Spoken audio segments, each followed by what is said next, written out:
гарантирам, обаче кое е то не знам. Също така тази вечер в 19:00 съм наживо в моят кик профил, заедно с вас ще гледаме къщата на инфлуенсърите, а след това и ще играем. Така че заповядайте на лайк да се забавляваме заедно. Ако разбира се искате още трансформиращи състезания, щупете лайк бутона и се абонирайте за канала ми, за да не изпускате видеа. А сега да започваме. Аз си викам, че си отворил някакъв клип, такова клип от стрима да коментираш върху него и аз това си викам, че...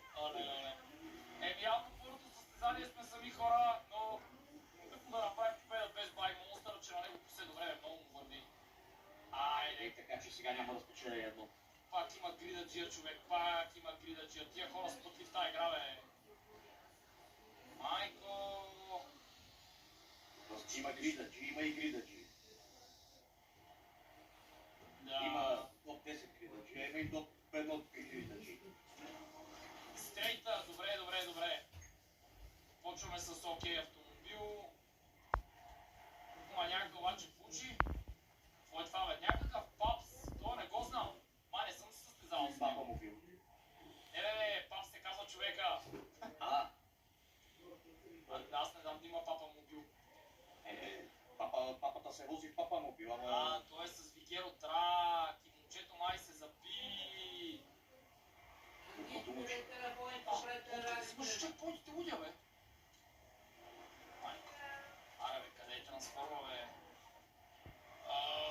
Влизането си в нея. Какво ще получа? Леле! На Гроув Стрит сме с... Да... Супер! Другите получиха по-хубави коли. Поне е безконтактно. Обратен завой. Монстъре, Кажи. ти с това нещо, което извърши току-що, Ти си го прави, какво се правиш? се върна доста назад и ти. Обратно. В миналото. Леле, гропа как ме Миналото не е къса. лошо. Да, миналото не е лошо. Бъдещето обаче е лошо.